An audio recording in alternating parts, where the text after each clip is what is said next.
Hi, hello, my name is Blake, welcome. Today I'm going to do something a little different.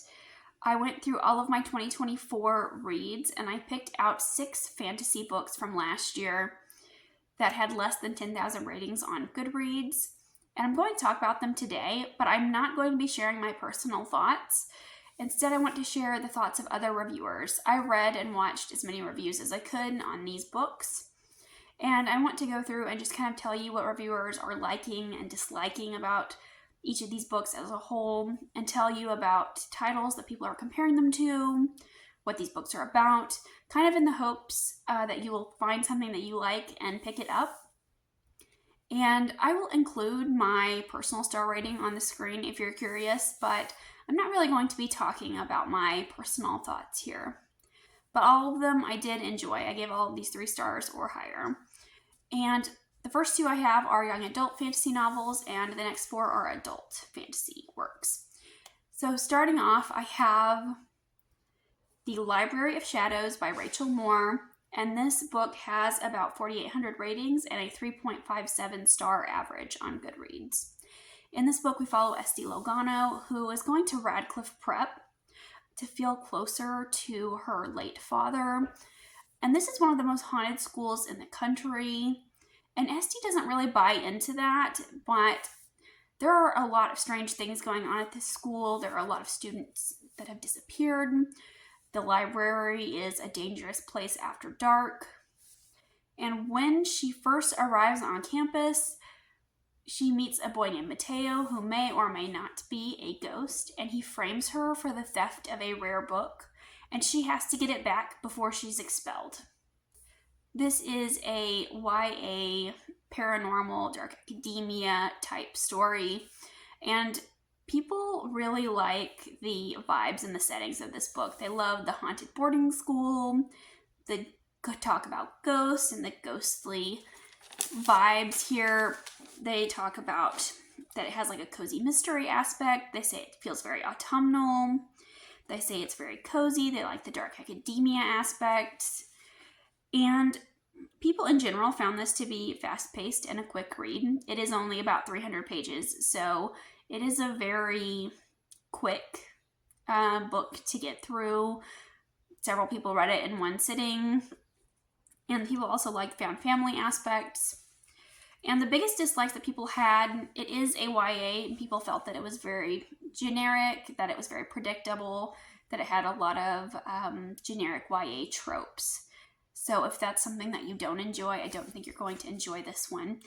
People also felt that it was on the younger side, that it was a little juvenile. And because it is so short, people felt that this plot and the characters didn't really have enough time to be developed because it was such a quick read. The main character was also considered to be pretty unlikable, and there were some things here that were kind of a mixed bag, especially the romance. Some people really liked the romance and thought it was very cute and wholesome, while other people felt that it was very insta-lovey, very run-of-the-mill in terms of YA romances. And there were also some pop culture references throughout the book.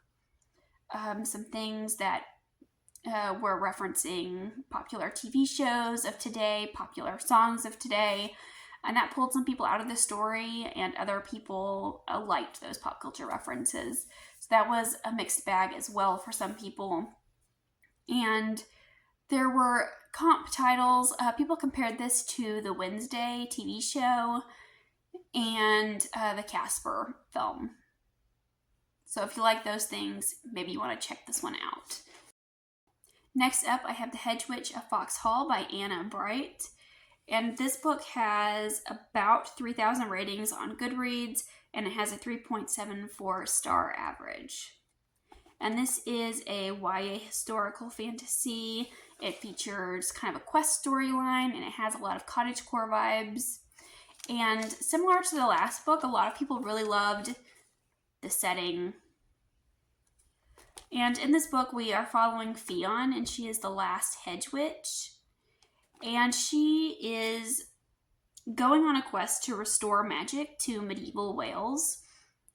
And there are 2 young princes that are vying for the throne. And she kind of gets caught up in the politics between these two. And again, similar to the last book, people really liked the setting in this one.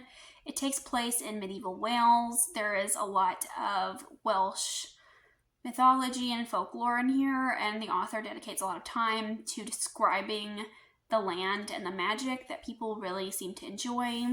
It does have a very strong cottagecore element, and a lot of people described it as feeling very cozy. We have a very wild, kind of untamed female main character that people really liked. And there are a lot of descriptions and imagery that people really enjoyed. Nature magic. They really liked the banter between the characters. I saw several people say that the audiobook was really good. And in terms of dislikes, the most common dislike that I saw was the romance, especially in regards to the love triangle. Because yes, there is a love triangle. People felt that the love triangle was forced or rushed, or that it wasn't done very well. Some people felt that it was very obvious who the main character is going to end up with. Some people felt the love triangle wasn't necessary. I saw someone say that she ended up with the wrong man. So that was a bit of an unpopular take, it seems. But the second half was very different from the first half because the love triangle was introduced towards the end of the book, leading people to feel like it was rushed. And some of the reveals felt very lackluster to people. People didn't feel like they understood character motivations. The story was slow. And it is a quest story, so something to keep in mind if you don't like quest stories. I don't think you'll like this one. And some people struggled to connect with the characters, and they felt that the end was a bit anticlimactic. And the character also has to sing for her nature magic to work. So it does have like songs and poetry in the book. Similar to like Lord of the Rings, you know how there are songs and poems within the text. Some people really didn't like that either. And once again, the romance was a mixed bag here. Some people liked the main romance and the banter, while other people did not like that male main character, and they did not like the romantic pairing. And people compared this to An Enchantment of Ravens by Margaret Rogerson and Alison Saft. So if you like those authors, you might want to check this one out. And there is a content warning for animal death. So just something to be aware of. Kicking off the adult fantasy work section, I have The Butcher of the Forest by Premi Muhammad. And this is a dark fantasy novella. It is very much a dark fairy tale with cosmic horror elements. And it has 6,000 ratings and a 3.88 star average at the time that I was working on this book. We follow an older woman who is forced to rescue the children of this tyrannical king. These children have roamed into the Evermore Wood, which is kind of this dark magical forest. And she is armed with 2 magical charms to guide her. The clock is ticking because the longer she stays here, the deeper she goes into the forest, the less likely it is for her to return. And she only has 24 hours to bring these kids back before she's trapped in the forest and the king kills everyone in the village. So, this book starts right out of the gate feeling very tense. People loved that. There was this sense of pressure on the main character. There was this sense of having to hurry, and people loved that. People also really loved the fairy tale aspect. And so we have these high stakes, right? It feels like we have a fairy tale forest. You're not allowed to, stray off the path. Don't eat the food. You'll get stuck there. You have to be careful about what you say because there are creatures in the forest. And they are these monstrous beings are like the Fae. They can take what you say and twist your words around. And there's a lot of rottenness in the forest. A lot of rotting wood. We have animals with like their flesh falling off and they have bones showing. And it's very, got a lot of rot and decay going on.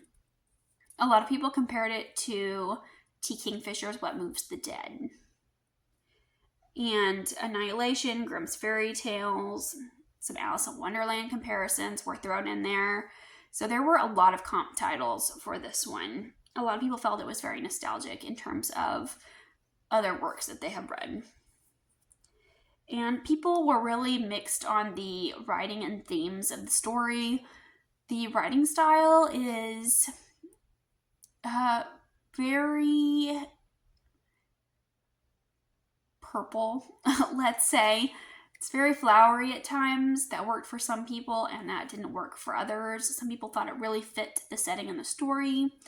But then some people got really bogged down by these really long sentences and it just pulled them out of the story. And with the themes of the story, some people felt it was a little too on the nose or a little too heavy. And other people enjoyed the themes. So mixed bag there for sure. In terms of dislikes, people feel that they were just thrown into the story. Just right out of the gate, we have this problem, and then we have to immediately rush to fix it. And also the story has a very abrupt ending. We wrap up the main storyline, but there are a lot of unanswered questions that we still have, and some people really did not like that aspect. Some people just wanted more in terms of the plot. I saw several people say this could have been a full-length novel, that they would have liked that better if it had been a full-length novel, if there was more to read, more to enjoy. And some people made the comment about the title, The Butcher of the Forest, and they were like, there was no butcher and no butchering to be found. So that was something that a couple of people pointed out. And there were quite a few content warnings. This is horror, so something to keep in mind. It talks about colonization, body horror, gore.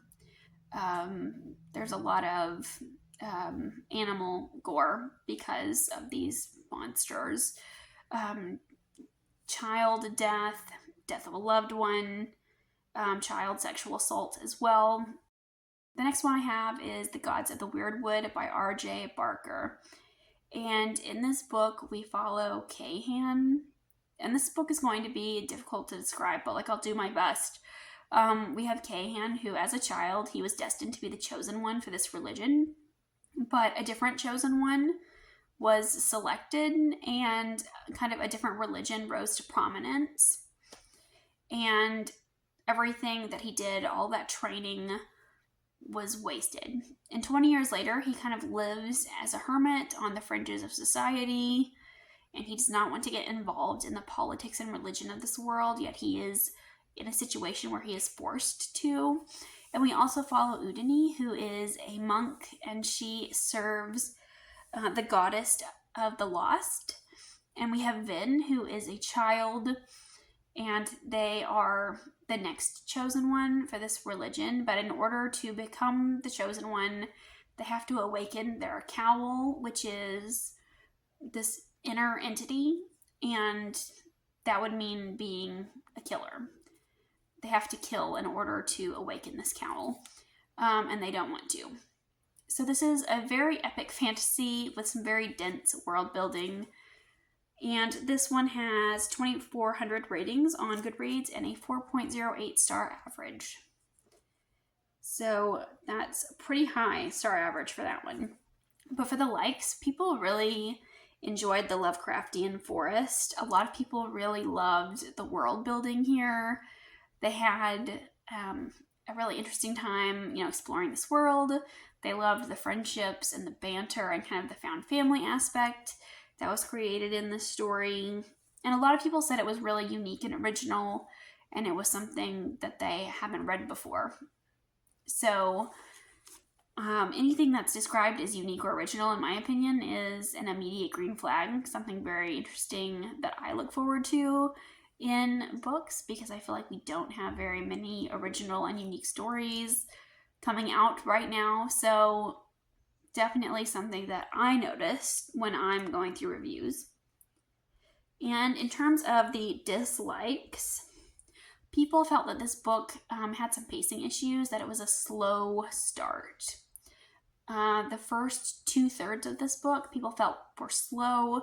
We didn't get to the real plot of this book until the last third. And there were, on the way to reaching the main plot, we had a number of false starts. It felt kind of like a quest story where we went on a quest and we did that thing, and then we went on another quest and we did that thing. And some people felt that it had a lot of false starts going into this story. And also, the author just throws you in. He does not hold your hand at all. There is a lot of confusion. For some people really struggled with the terminology. There's a lot of names being thrown around, and the world is very dense. And people have, in this world, it's very common for there to be polyamorous relationships. People have many spouses of both genders, so they reference second husbands, third wives, and there is also a third gender in this world, and those individuals are included in the story, and some people felt it was very confusing to keep up with the third gender because it's just referred to as they, them. And they believed it was hard to keep up with the dialogue and figure out who was talking. And some people just didn't like the way that was written. So there was some confusion in terms of the writing. And some people felt that the writing style was very unusual, that there were a lot of sentence fragments, a lot of run-on sentences, and people had mixed views on the characters. Some people really liked the characters, and some people felt they were hard to connect to. And I feel like it was interesting doing this project because I feel like characters are always a mixed bag, it seems. Characters and romance, something I noticed while I was going through all of these, those were kind of things that people had mixed feelings about. But I couldn't tell if it leaned one way or the other, so I ended up here in the mixed bag section. People either really liked these characters or really didn't. Next up here I have The Hexologists by Josiah Bancroft, and this is an adult paranormal mystery with steampunk elements. In this book, we follow Iz and War, and they are a married couple, and they solve magical crimes. They are hexologists. And the palace representative approaches them and asks them if they will help, because the king is trying to bake himself into a cake. And that's kind of the setup for the story. Isolde and Warren kind of reluctantly take the case, and as they progress, they get more and more pulled into what's going on, and things are not as clear-cut as they seem. A lot of people compared this to a Sherlock Holmes book in a steampunk setting, and a lot of people really liked the settings. It has like this 1920s, 1930s vibe, and we are in a steampunk world, so we don't have these modern things that we have. But technology in this world has kind of taken over, and magic is dying because of this. And people really liked the expansive world building as well. There was a lot of world that was introduced here, and I imagine that the world building will expand as the story progresses. People really liked the characters as well, both individually and as a married couple. People really liked that we follow a married couple who have a healthy relationship, because that's not something that we see a lot in fantasy, but also they're very much their own independent people. And it's very whimsical, and people really enjoyed that, and it does have a cozy mystery feeling, and some people did mention that they did enjoy the magic system.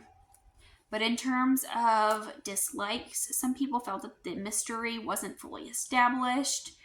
that there was kind of a slow start, and they feel that they didn't connect with the story because the mystery didn't quite hook them. So I think your mileage on that will vary depending on how you like your mystery stories. If you like a cozy mystery, maybe you'd enjoy this one more. If you are looking for more of a complex mystery, I don't think that that's going to be something that you're going to find here. It is a series, but it can be read as a standalone. It wraps up the main mystery here in this one. And some people were really bothered by the fact that it was written in a way where the main characters have kind of like reverse gender roles. Warren kind of cooks and he's like the softer, kinder one. And Isolde is a bit bold. She's a bit harsh. And she is a career girl. She is dedicated to her job. And some people had very mixed feelings on that. Some people really didn't like it, or they felt it was being kind of forced on them, while other people did really enjoy that. And some people had mixed feelings about the writing style. Some people felt it was too flowery, too purple. Other people felt it was very whimsical, that it really fit the story. If you've read Josiah Bancroft's Tower of Babel series, you know he has a unique writing style. But even if you didn't enjoy Tower of Babel, I would still recommend giving this one a try because it's very different. But it does still have some of that whimsical aspect to it. And some people struggled with the pacing. Some people felt it was too fast. Some people felt it was too slow. Some people felt that it dragged a bit towards the end. And the humor as well, which humor is always going to be a mixed bag for people, I think. But the humor didn't work for some people here, and other people thought this book was very funny. The author uses a lot of word puns and a lot of situational irony. So if that's your bag, this will be a great one for the humor for you. And lastly, here I have Empire of Shadows by Jacqueline Benson. This is a historical fiction with fantastical elements. It's got some light academia, some adventure, some romance. And in this book, we follow Ellie, who works as an archivist, and she discovers a treasure map to El Dorado, and she flees the country and goes to South America to find this lost city, and she has to reluctantly hire the help of Adam Bates, who is an American surveyor, and they're trying to find this lost city, and there are bad guys that are after this map. So as you can tell, it sounds like a lot of adventure stories that we are very familiar with, and that is actually something that people had very mixed feelings about. A lot of the comp titles were things like The Mummy, Romancing the Stone, Tomb Raider, Indiana Jones, Uncharted, The Lost City. Some people really liked this book because of those elements, and some people felt like the author was trying too hard to capture that feeling and those elements, and they felt it was too similar. So right away, there were mixed feelings on that. But people really liked the adventure setting in this. They loved the characters. Ellie's really headstrong, really stubborn. People thought the romance was really great. There was great banter, great chemistry. But Ellie, on the other hand, some people mostly liked Ellie, but some people really did not like Ellie as a main character. They felt that she made dumb decisions, that she was unlikable, that she was... Ellie is a feminist, and she's a very over-the-top feminist at times, and some people really didn't like that. But some people commented that they felt that she grew a lot in the story, that she had changed. People felt that, some aspects of the story could have been cut down or edited down, that it felt like it was just going on a little too long. especially in the middle section. Most people referred to the middle. And some people said that the historical elements felt very info dumpy, but this book was written by an anthropologist, and people on the whole tend to really enjoy those historical elements mostly, but there were a couple of people who didn't like those historical elements. So if you are looking for a historical fiction with some light fantasy elements, I would really recommend this one as well. But I didn't cover the ratings and the average for this one. It has about 4,300 ratings and it has a 4.22 star average. But those are the underrated reads that I wanted to share with you from 2024. I think I'll do this again next year for my reads for 2025. I might make this an annual thing, but let me know if there are any underrated books that you would like to recommend. Let me know if I've put any of these on your radar, if I've convinced you to read these. My only goal was to just make people aware of these books, that they exist out there in the world, and let me know if I did that successfully. So, thank you for watching. I'll see you again soon. Bye.